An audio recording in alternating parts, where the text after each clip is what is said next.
Hey, I'm Samantha and welcome to my channel. Today I'm going to discuss my top 10 reads from 2019. And this is just to summarize what I did previously, which was to highlight every book that I read last year. But this I'm actually going to give you an in-depth perspective on the books that I really enjoyed last year. But just to summarize, I did read 103 books last year. Of those, 24 of them actually happened to be 5-star reads. 51 were 4-star reads, and then 3-star reads were 21 books. I read 21 3-star books. And then I did not offer any 1-star reads, but I did have 7 2-star reads. So I'm only going to highlight these top 10 books because these were the creme of the crop, and these are not in order of my favorites, but I mean, if you want to take it that way, go right ahead. These are going to be in order of my completion. So we're going to start in January. First up is Sadie by Courtney Summers. I listened to this on audiobook per recommendation of everyone on the internet who had already read the book. This is just such a well-crafted audio experience. The narration is fantastic. It follows 2 scenes. We've got the podcaster who's doing the investigating of this missing girl named Sadie. Then we follow Sadie, who knows who murdered her sister, so she is out seeking revenge. It's gripping. And Sadie has a speech impediment, so the narration is just incredible. It is an experience to be had, and I highly recommend it, so go pick it up.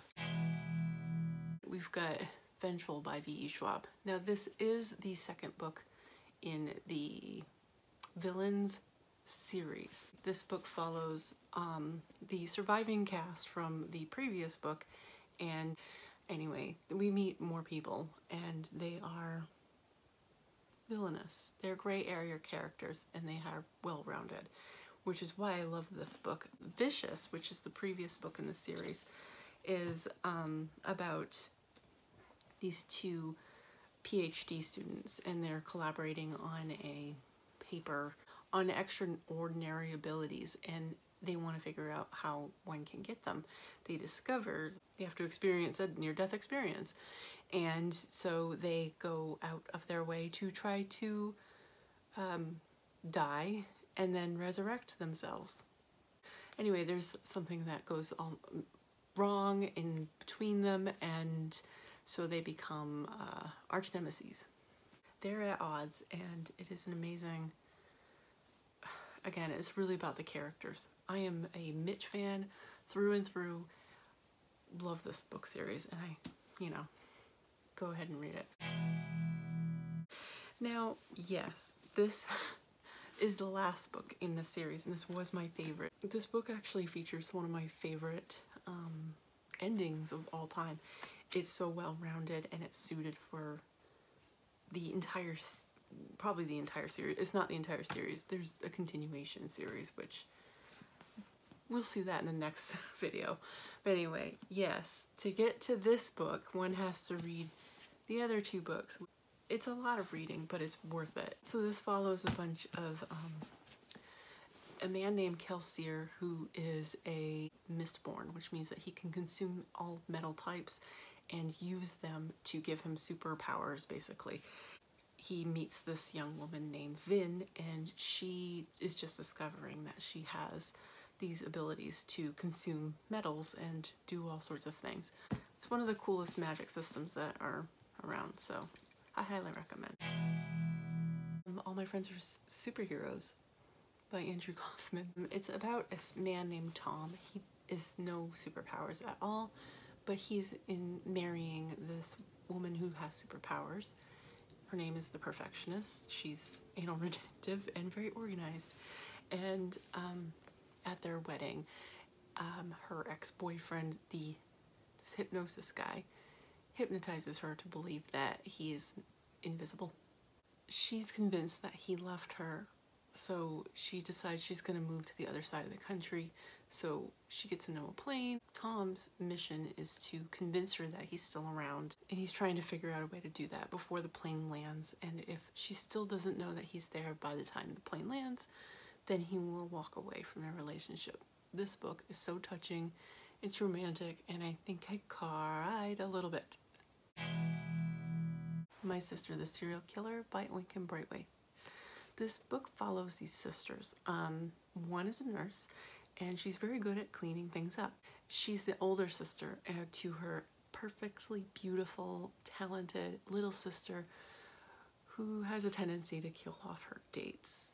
Whether they're by accident or not, we don't really know. And that's kind of what's fascinating about this read. But what I really liked about this book is that there is that trope of like a man coming between these two sisters. I liked the way it was handled. It was very different than what you normally get. And I also liked the complicated sister dynamic, which is just fantastic. So, welcome to Early Rizer by Jasper Fforde. This book takes place in an alternate Wales in which winter is so harsh that it's best to hibernate rather than stick it out for the season. The story follows young Charlie, who joins this winter consul. Part of their responsibility is to be sure that these people are not kidnapped and that things are running smoothly outside of their lives, and that people aren't dying from their dreams, and also that they are not being eaten by fellow hibernators, also known as nightwalkers. What I loved about this book is that it has a lot of dark humor to it, so sort of a lot along the lines of Terry Pratchett or Douglas Adams. So if you really liked Good Omens, then I think that you will find this to be really up your alley. One of the other benefits to this book is that it is a standalone sci-fi speculative fantasy-ish type read. This is my first Jasper Fforde read, and I do plan to read some more of his books in the future. And now, much like Early Rizer, we have another SFF standalone. Meet Blackfish City by Sam J. Miller. This book follows a number of characters, one of which is an orca-mancer, who's this woman who's riding an orca, and she lands in this Arctic city in tow with a polar bear. And the mysteries surrounding her and her mission are slowly revealed throughout the novel. We also follow a street fighter, a queer grandson to one of the shareholders who basically have all the wealth in the city and pretty much the world, and we also follow a government administrator and a non-binary courier. And this is how these people all come together and kind of form a resistance group. What I loved about this book, other than like the social themes, the characters in this book are just fantastic. They're just so well-bodied. I loved every single one of them, including ones you would consider as villains. Even though this is a standalone, the author has noted that this world is similar to ones that he's written in other previous novels. So I, again, will be checking out some more of his work. That's Mostly Dead Things by Kristen Arnett. This follows a family-run taxidermy business and primarily focusing on the eldest daughter, Jessa. She's trying to keep this business going, and this takes place after her father has committed suicide and her brother's wife walked out on him and just vanished, and Jessa had a relationship with this woman as well. We follow her timeline back when the two of them were an item and they were best friends and whatever, and it flash forwards back to present day when her mother is basically taking her taxidermy pieces and putting them in the front window and setting up these little dioramas of these S&M scenes, which they are seen by the this local gallery owner. And so now her mom is this really weird outside artist, and she finds this just embarrassing, and she thinks that her mom needs to go into therapy and she needs to be, you know, whatever. This is a very dark literary fiction novel set in Florida, and so that kind of sets a tone for me on its own, just saying it's set in Florida. There are some scenes that are a little bit more difficult to read just because we are talking dead animals here. It's darkly entertaining in a way. I found that Jessa's relationship is very fascinating, and it's neat to see how she tries to bring the business up to speed, but it's really, at its core, it's very dark and lonely, and it's, I don't recommend reading it if you're in a bad place because it's a little depressing. Yeah, it's a little depressing, but at the same time, it's also, you know, you're trying to come out of that, so I don't know, that's what I got out of it anyway. And now, This Is How You Lose a Time War by Amal Al-Mutar and Max Gladstone. Meet the most romantic read I've probably ever read in my life. It follows these two characters from opposing camps, and one, I would say they're based around technology, and then the other is nature. So it's almost like this push and pull of nature versus technology, and one is named Red, and they are corresponding with Blue. At first, it's out of this cat and mouse game, and then it turns into this flirtation. There's a catalyst situation in which these two meet, and then romance ensues. This is one of the most romantic and lyrical books that I've ever consumed. And it's really, as much as it's abstract, it really left a mark on me, even though it's literally a very small book and it's a short read. I initially listened to this on audio and just turned around and started re-consuming it because it's just so fabulous. I'm not one who likes chick lit and other romance novels, but this is a romance for me. I absolutely adored this, and I hope other people take to this lyricism too. And now we're down to Little by Edward Carey, also illustrated by Edward Carey. We'll just do a quick, I hope you got some of that. This book follows Marie Gersholtz.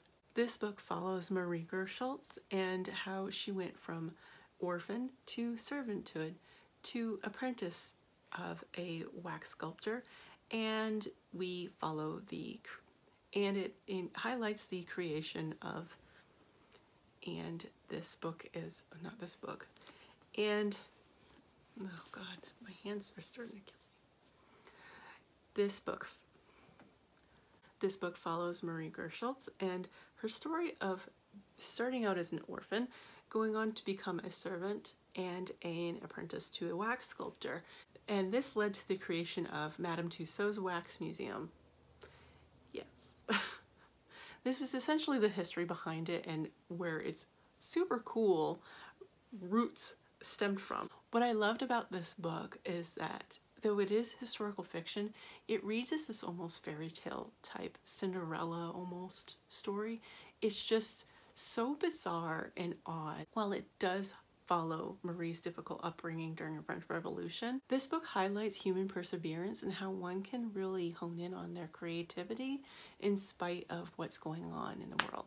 The chapters are just so engaging and the writing is just wonderful. So obviously, I highly recommend this. This was also a surprise read for me. I knew I was going to like this book going into it, but I didn't know I was going to be blown away as much as I was.